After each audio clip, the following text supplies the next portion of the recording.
सुस्वागतम, नमस्कार, you are 22 first point Hindi. कैसे हैं आप सब? तो आज हम बात करने वाले हैं कि सी सेक्शन के बाद अगर आप दूसरा बेबी करने के बारे में सोच रहे हैं तो उसके रिलेटेड आपके क्या-क्या सवाल हैं? वही सवालों के बारे में और थोड़ा उसके बारे में हम डिटेल में बात करेंगे। तो काफ़ी टाइम मुझे ये सवाल आता है कि भई सी सेक्शन हो गया है, तो मुझे दूसरा बेबी कब करना चाहिए? या फिर काफ़ी लोगों को ऐसा भी सवाल होता है, मतलब इनफैक्ट ये क्वेश्चन आता है कि बच्चे को, मतलब पहले बच्चे को बहुत ही थोड़ा वक़्त हुआ है and the mother is pregnant again, तो क्या करना चाहिए? बेसिकली देखिए, आप इस तरीके से, अगर मैं आपको यहाँ से कुछ भी सलाह दूँगी, मुझे ऑब्वियसली आपका कुछ भी सी सेक्शन का प्रीवियस सी सेक्शन के बारे में कुछ पता नहीं होगा और आपकी मेडिकल कंडीशंस पता नहीं होगी, मैं उसका जवाब शायद अच्छे से नहीं दे पाऊँगी। तो मैं बोलती हूँ कि आप डॉक्टर से जाके बात करिए ऐसे केसेस में। बट बहुत से ऐसे सवाल होते हैं। सबसे पहले तो मैं आपको बता दूँ कि अगर आप गूगल पे जाके सर्च करेंगे, या फिर शायद आप किसी डॉक्टर से या किसी और से भी सलाह लेंगे, नॉर्मल पर्सन से, तो उतना तो एटलीस्ट बोलेगा कि सी सेक्शन पहला जब आपका हुआ है उसके बाद आपको दूसरा बेबी करने में राह तो देखनी चाहिए, 1 आध साल तो राह देख ही लेनी चाहिए। अगर आप गूगल पे देखेंगे तो कई बार ऐसे एक्सपर्ट्स बोलते हैं कि 12 से 15 महीने, मतलब 1 से सवा साल जितना तो वेट करना ही चाहिए। कुछ डॉक्टर्स बोलते हैं कि लगभग 1.5 से 2 साल तक वेट करना चाहिए। अगर आप जो हमारी गवर्नमेंट के अगर राय सुने, तो नॉर्मली 2 बच्चों के बीच में जो गैप होना चाहिए, जो आइडियल आइडियल गैप अगर आप जो देखें, वो 3 साल का होता है। एक ऐसी एडवर्टाइज़ भी आती थी, अगर आपने देखी हो, कि 1, 3, 2, मतलब 1 बच्चा फिर 3 साल का गैप एंड देन दूसरा बच्चा। तो ये बहुत सारी चीज़ें दिमाग में होती हैं। तो सबसे पहले तो मैं आपको बताऊँ कि अगर आपका सी सेक्शन हुआ है, तो इन स्पाइट ऑफ कि आपको अच्छा लग रहा हो 1 आध महीने के बाद या 6 महीने के बाद, बट आपका यूट्रस भले ही हील हो गया है, लेकिन आपकी पूरी जो बॉडी है उसमें प्रेगनेंसी और डिलीवरी के बाद इतने सारे चेंजेस आते हैं, हार्मोन्स के चेंजेस आते हैं, और बच्चे को अगर आप ब्रेस्ट फीड करवा रहे हैं, तो उस वजह से भी आपकी बॉडी में कॉन्स्टेंटली वही सारे जो हार्मोन्स हैं वो चेंज हो रहे हैं। तो ऐसे में अगर आप दूसरी प्रेगनेंसी के बारे में सोचेंगे, तो वो थोड़ा डिफ़िकल्ट हो सकता है। सबसे पहले तो आपका जो यूट्रस है उसका पूरी तरीके से रिकवर होना ज़्यादा ज़रूरी है। अगर वो अच्छी तरीके से हील नहीं हुआ है, अगर स्टिचेस वगैरह में किसी को प्रॉब्लम हुआ है, तो आई डोंट थिंक कि अगर आप बहुत जल्दी सोचेंगे दूसरी डिलीवरी के बारे में, तो वो अच्छा होगा। आपकी बॉडी को, आपके यूट्रस को सबसे पहले हील होने में समय चाहिए, प्लस आपकी ओवरऑल बॉडी को भी नॉर्मल रूटीन में आने में समय चाहिए। अभी नॉर्मल रूटीन कोई बोलेगा क्या, कि हम तो घर का काम करने लगे, ये वो। लेकिन बहुत सारे लोगों की कंप्लेन होती है कि मुझे बैक पेन बहुत ही ज़्यादा हो रहा है, स्टिचेस में अभी भी थोड़ा-थोड़ा पेन हो रहा है। तो इस तरह की कंप्लेंट्स तो होती ही हैं। तो अगर ऐसी कंप्लेंट्स आपकी ऑलरेडी है, उसमें अगर आप दूसरी प्रेगनेंसी के बारे में सोचेंगे, तो हो सकता है कि और कॉम्प्लिकेशंस आएँ, हो सकता है ना भी आए। बट इसके बारे में सबसे ज़्यादा बेस्ट एडवाइस जो देगा, वो आपको आपका डॉक्टर देगा। बट मेरे हिसाब से जो गूगल बताता है, और जो काफ़ी सारे डॉक्टर्स बताते हैं, कि भी 18 से 24 मंथ्स, यानी कि 1.5 से 2 साल तक का तो गैप होना ही चाहिए। अगर थोड़ा ज़्यादा 3 साल का गैप आप रख सकते हैं, तो I think it is the best according to government also. तो ये चीज़ अगर आप रखते हैं, तो आपका पूरी आपकी पूरी बॉडी पहले के जैसे रूटीन में आ जाती है। जैसे कि बच्चे का पहले वाले बच्चे का ब्रेस्ट फीडिंग भी स्टॉप हो गया है। अब आप नॉर्मली विदाउट ब्रेस्ट फीड, जिस तरीके से पहले आप खाना-पीना आपका होता था, उस तरीके से होने लगा है। It makes a lot difference for your second delivery. उसमें आपका जो बॉडी है वो पहले जैसा था उस तरीके का 100% वैसा ऑब्वियसली नहीं होगा, क्योंकि आपका एक बार बॉडी ऑपरेट हो चुका है, लेकिन उसके अलावा हील तो हो जाएगा। उसके बाद जो आपका बॉडी है वो नियर टू पहले जैसा हो जाए, उसके बाद आप अगर दूसरी डिलीवरी के बारे में सोचेंगे, तो आपकी हेल्दी डिलीवरी होने के चांसेस ज़्यादा होते हैं। तो ये तो सबसे पहला पॉइंट है जो आपको सोचना है, और इसके बारे में आपको अपने डॉक्टर से सलाह लेनी है। क्योंकि ये दूसरा पॉइंट है, क्यों डॉक्टर से सलाह लेनी है, क्योंकि आपकी जो भी कंडीशंस की वजह से डिलीवरी हुई थी, जिसमें आपको सी सेक्शन हुआ, तो वो कंडीशंस क्या थी और किस वजह से आपका सी सेक्शन हुआ था? क्या वही कंडीशंस नेक्स्ट डिलीवरी के टाइम पे भी हो सकती है? क्या आपके चांसेस हैं नेक्स्ट टाइम सी सेक्शन के सिवाय नॉर्मल, यानी कि वी बैक जो बोलते हैं, वजाइनल डिलीवरी होने के? तो ये सारी चीज़ें हैं। It is better that you discuss this with your own gynaecologist, क्योंकि आपकी पहली वाली डिलीवरी उन्होंने करवाई है, तो वो आपको ज़्यादा बेटर सलाह दे सकते हैं।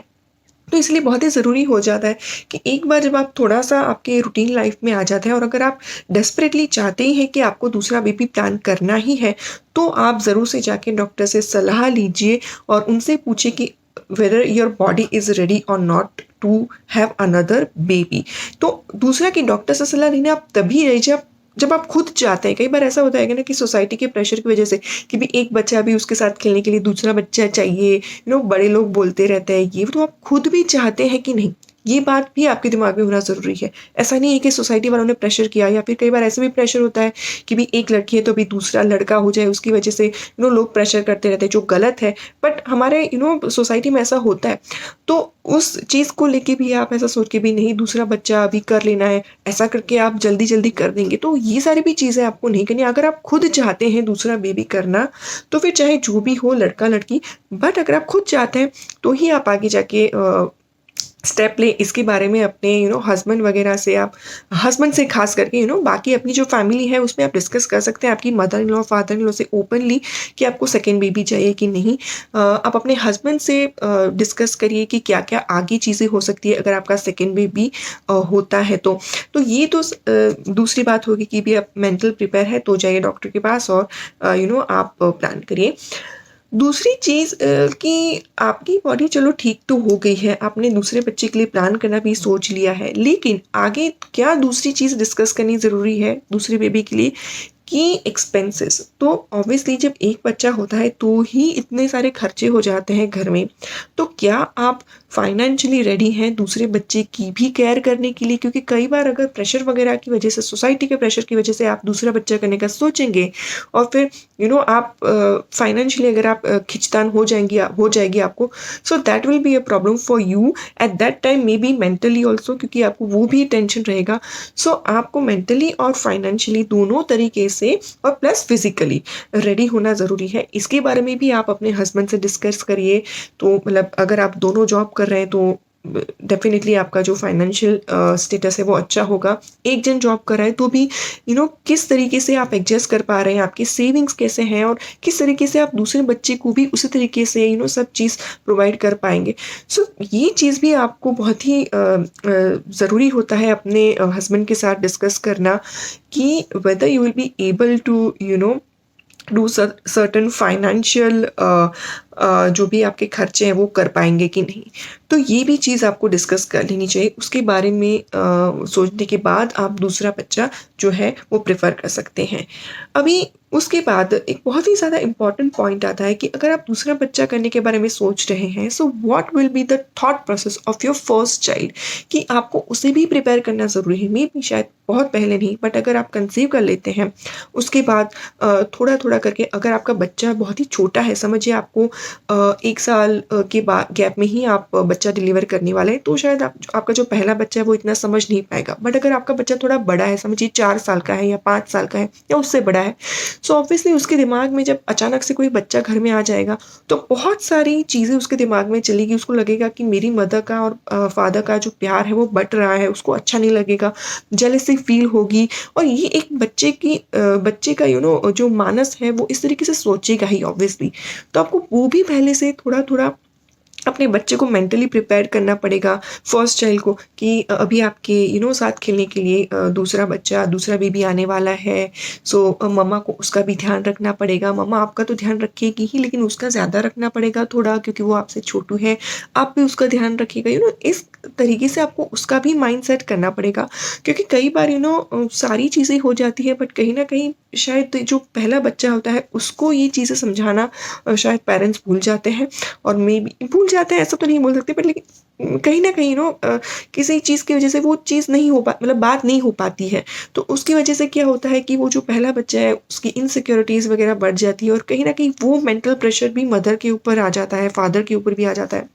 तो ये चीज़ें अगर आप पहले से करके रखेंगे तो वो बच्चा भी जो अपना दूसरा भाई या बहन है उसको ज़्यादा से ज़्यादा प्यार देने की कोशिश करेगा और उसमें जो जेलसी वाली चीज़ है वो कम हो जाएगी। उसमें आप शेयरिंग वाली चीज़ बताइए कि भी जैसे कि आपका ये जो पहले वाला खिलौना है, अब हम उसको शेयर करेंगे। आपके जो पहले कॉटन मैट जिसमें आपको सुलाते थे, अब वो बच्चे को देंगे।